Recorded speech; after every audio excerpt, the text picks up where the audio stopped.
Hi hello friends, ಎಲ್ರಿಗೂ ನಮಸ್ಕಾರ. Welcome back to Saviruchi recipe. ನಾನಿವತ್ತು ಬಹಳನೇ ರುಚಿಯಾಗಿರ್ತಕ್ಕಂಥ ಕುಂಬಳಕಾಯಿ ಪಲ್ಯ ಮಾಡೋದನ್ನು ತೋರಿಸ್ತಾ ಇದ್ದೀನಿ. ನೀವು ಮನೆಯಲ್ಲಿ ಯಾವಲ್ಲಾದರೂ ಬಿಸಿ ಬಿಸಿ ರೊಟ್ಟಿ ಮಾಡ್ಕೊಂಡಾಗ ಕುಂಬಳಕಾಯಿ ಪಲ್ಯನ ಮಾಡ್ಕೊಳ್ಳಿ, ಬಹಳನೇ ರುಚಿಯಾಗಿರುತ್ತೆ. ರೊಟ್ಟಿಗೆ ಅಂತಲ್ಲ, ಚಪಾತಿ ಪೂರಿಗೂ ಕೂಡ ತುಂಬಾ ಸಖತ್ತಾಗಿರುತ್ತೆ. ಬನ್ನಿ, ಈ ಕುಂಬಳಕಾಯಿ ಪಲ್ಯನ ತುಂಬ ಸುಲಭವಾಗಿ ಕಡಿಮೆ ಸಮಯದಲ್ಲಿ ಯಾವ ರೀತಿ ಮಾಡೋದು, ಇದಕ್ಕೆ ಏನೇನು ಪದಾರ್ಥಗಳು ಬೇಕು ಅಂತ ನೋಡ್ಕೊಳ್ಳೋಣ. ನಾನಿಲ್ಲಿ ಅರ್ಧ ಕೆಜಿಯಷ್ಟು ಕುಂಬಳಕಾಯಿನ ತೊಗೊಂಡು ಈ ರೀತಿ ಸ್ಲೈಸಾಗಿ ಕಟ್ ಮಾಡಿ ಇಟ್ಕೊಂಡಿದ್ದೀನಿ. ತುಂಬ ದಪ್ಪನೂ ಮಾಡ್ಕೊಳ್ಳೋದಕ್ಕೆ ಹೋಗ್ಬೇಡಿ, ತುಂಬ ಸಣ್ಣನೂ ಮಾಡ್ಕೊಳ್ಳೋದಕ್ಕೆ ಹೋಗ್ಬೇಡಿ. ತುಂಬ ಸಣ್ಣ ಮಾಡ್ಕೊಂಬಿಟ್ರೆ ಬೇಗನೆ ಬೆಂದೋಗ್ಬಿಡುತ್ತೆ. ಕುಂಬಳಕಾಯಿ ಪಲ್ಯನ ಮಾಡಲಿಕ್ಕೆ ಒಂದು ಕಡಾಯಿನ ಬಿಸಿ ಆಗಲಿಕ್ಕೆ ಇಟ್ಕೊಂಡು ಇದಕ್ಕೆ ಒಂದು 2-3 ಟೇಬಲ್ ಸ್ಪೂನಷ್ಟು ಎಣ್ಣೆ ಸೇರಿಸ್ಕೊಳ್ಳೋಣ.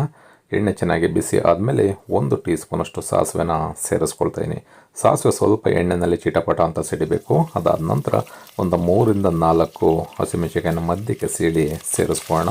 ಸ್ವಲ್ಪ ಕರಿಬೇವಿನ ಸೊಪ್ಪು, 1 ಟೇಬಲ್ ಸ್ಪೂನಷ್ಟು ಕಡಲೆಬೇಳೆ. ಉದ್ದಿನಬೇಳೆನೂ ಕೂಡ ಕೆಲವರು ಸೇರಿಸ್ಕೊಳ್ತಾರೆ, ಬೇಕಿದ್ದರೆ ಸೇರಿಸ್ಕೋಬೋದು, ಬೇಡ ಅಂತಂದರೆ ಸ್ಕಿಪ್ ಮಾಡ್ಬೋದು. ಒಗ್ಗರಣೆ ಜೊತೆಲೇ ಒಂದು ಅರ್ಧ ನಿಮಿಷ ಈ ಪದಾರ್ಥಗಳನ್ನ ಫ್ರೈ ಮಾಡ್ಕೊಳ್ಳೋಣ. ಅದಾದ ನಂತರ 2 ಈರುಳ್ಳಿನ ಸ್ಲೈಸಾಗಿ ಕಟ್ ಮಾಡಿ ಸೇರಿಸ್ಕೊಳ್ತಾ ಇದ್ದೀನಿ. ಈರುಳ್ಳಿ ಸ್ವಲ್ಪ ಎಣ್ಣೆನಲ್ಲೇ ಬೆಂದು ಮಿದುವಾಗಬೇಕು, ಅಲ್ಲಿವರೆಗೂ ಒಂದು 2-3 ನಿಮಿಷ ಈರುಳ್ಳಿನ ಚೆನ್ನಾಗಿ ಫ್ರೈ ಮಾಡ್ಕೊಳ್ಳೋಣ. ಈರುಳ್ಳಿ ಚೆನ್ನಾಗಿ ಫ್ರೈ ಆಗಲಿಲ್ಲ ಅಂತ ಅಂದರೆ ನಾವು ಕುಂಬಳಕಾಯಿನ ಸೇರಿಸಿದಾಗ ನೀರು ಬಿಟ್ಬಿಡುತ್ತೆ, ಜಾಸ್ತಿ ನೀರು ಬಿಟ್ಬಿಡುತ್ತೆ. ಹಾಗಾಗಿ ಈರುಳ್ಳಿ ಚೆನ್ನಾಗಿ ಬೆಂದ ನಂತರನೇ ನಾವು ಇದಕ್ಕೆ ಕುಂಬಳಕಾಯಿನ ಸೇರಿಸ್ಕೋಬೇಕು. ಈಗ ಈರುಳ್ಳಿನೂ ಅಷ್ಟೇ ಮಿದುವಾಗಿ ಬೆಂದಿದೆ. ಇವಾಗ ಕಟ್ ಮಾಡಿ ಇಟ್ಕೊಂಡಿರ್ತಕ್ಕಂಥ ಕುಂಬಳಕಾಯಿನ ಸೇರಿಸ್ಕೊಳ್ಳೋಣ. ರುಚಿಗೆ ಎಷ್ಟು ಬೇಕೋ ಅಷ್ಟು ಉಪ್ಪನ್ನು ಸೇರಿಸ್ಕೊಂಡು ಚೆನ್ನಾಗಿ ಮಿಕ್ಸ್ ಮಾಡಿ ಒಂದು 8-10 ನಿಮಿಷ ಬೇಯಿಸ್ಕೊಂಡ್ರೆ ಕುಂಬಳಕಾಯಿ ಬೇಗನೆ ಬೆಂದೋಗ್ಬಿಡುತ್ತೆ. ಈ ರೀತಿ ಮಿಕ್ಸ್ ಮಾಡಿ ಆದ ನಂತರ ಒಂದು ಪ್ಲೇಟು ಅಥವಾ ಲೆಡ್ಡನ್ನು ಕ್ಲೋಸ್ ಮಾಡಿ ಒಂದು 8-10 ನಿಮಿಷ ಬೇಯಲಿಕ್ಕೆ ಬಿಡೋಣ.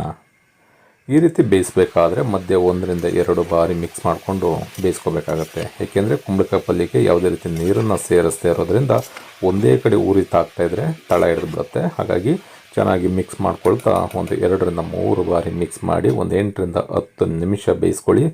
ಬಹಳನೇ ಬೇಗನೆ ಕುಂಬಳಕಾಯಿ ಪಲ್ಯ ಸಾಫ್ಟಾಗಿ ಬೆಂದೋಗುತ್ತೆ. ನೋಡ್ಬೋದು ಎಷ್ಟು ಸಖತ್ತಾಗಿ ಬೆಂದಿದೆ ಅಂತ. ತುಂಬ ಸುಲಭವಾಗಿ ಒಂದು 15-20 ನಿಮಿಷದಲ್ಲೇ ಈ ಪಲ್ಯನ ರೆಡಿ ಮಾಡ್ಕೋಬೋದು.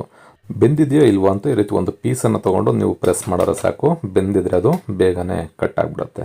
ಕೊನೆಯಲ್ಲಿ ಇದಕ್ಕೆ ಸ್ವಲ್ಪ ನಿಂಬೆಹಣ್ಣಿನ ರಸ, ಹಾಗೆ ಕೊತ್ತಂಬರಿ ಸೊಪ್ಪು, ಒಂದು 3-4 ಟೇಬಲ್ ಸ್ಪೂನಷ್ಟು ತೆಂಗಿನಕಾಯಿ ತುರಿನ ಸೇರಿಸ್ಕೊಳ್ತಾ ಇದ್ದೀನಿ.